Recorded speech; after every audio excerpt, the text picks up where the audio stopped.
Hi, as I'm sure you are already aware, the state of Michigan has created a new summative assessment called the Mstep.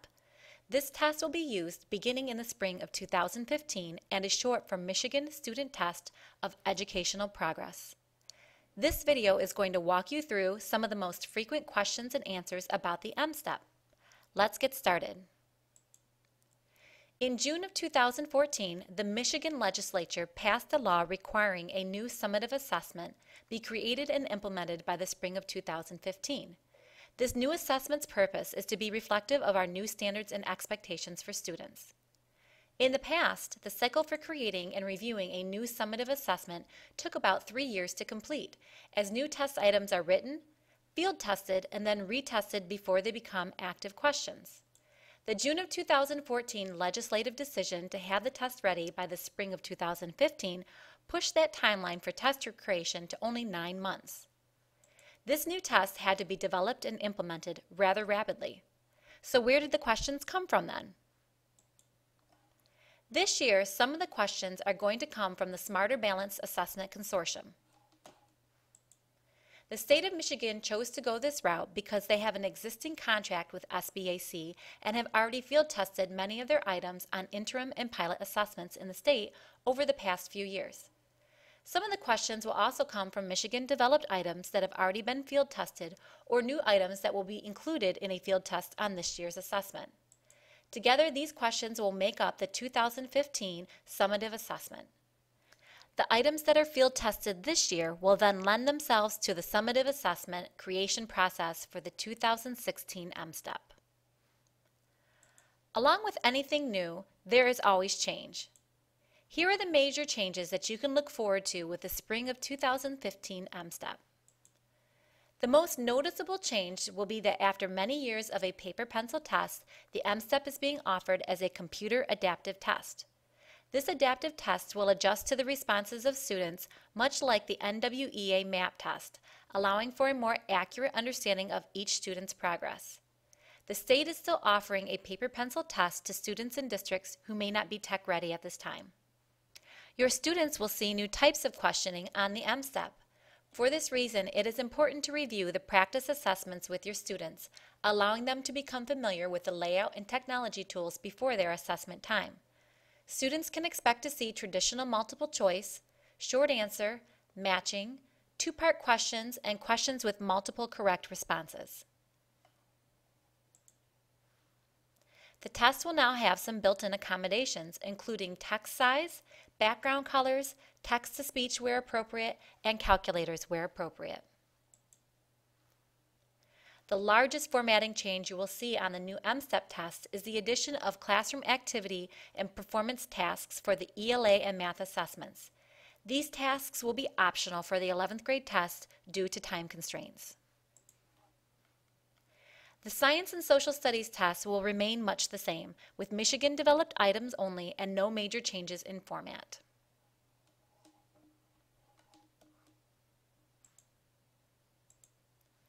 In the spring of 2016, the changes will continue. This is what the state has planned at this time.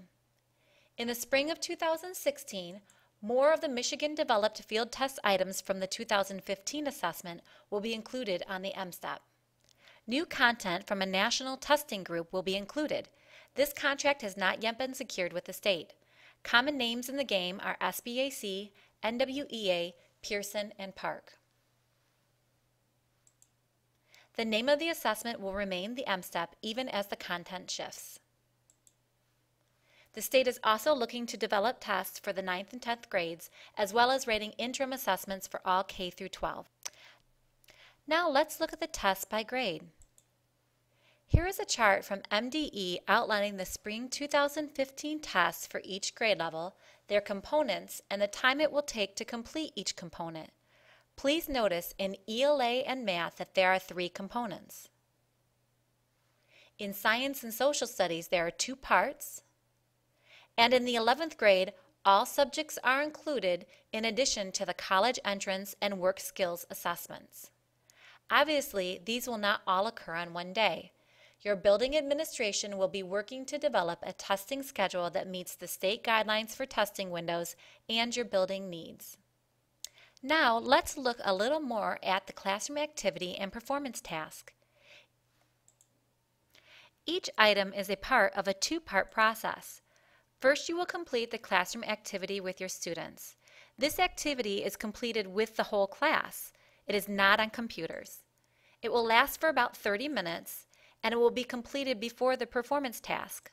The guidelines say that the math classroom activity may be completed anywhere from immediately before the performance task up to 3 days before. In English Language Arts, the guidelines ask for you to complete the classroom activity anywhere from 1 to 3 days before the performance task. This task is scripted. MDE will give you a list of questions and items to elicit from students. Students may take notes during the classroom activities, but they may not use their notes on the performance task. Teachers may also record information during the classroom activity, but they must remove all this information from boards, posters, walls, etc. before the performance task begins. When it's time to complete the performance task, students will return to their computers and complete the task individually. They will complete this task online, and it will last anywhere from 60 to 120 minutes. In math, there is one 60-minute session, and for ELA, there are two 60-minute sessions. The sessions for ELA are slightly longer for the 11th grade test. The performance task must be completed after the classroom activity, no more than 3 days prior to that task. No notes or teacher records may be used. If students took notes during the classroom activity, the state guidelines state to collect the notes prior to the performance task and shred them or lock them in a secured location. As spring 2015 approaches, you might think about ways you can prepare yourself, your students, and your parents for the upcoming Mstep assessment. Talk to them on a regular basis about what this assessment will look like and what changes they can expect. Talk with your administrator about scheduling, especially scheduling students who may miss a part or all of any given test. Take the time to practice tests. Go to the computer lab or access the test using an iPad or a Chromebook to see what the new question types look like. And also take the time to complete a practice activity and task so your students can better navigate those items on test day. If you have any questions before test day, please feel free to contact our curriculum office.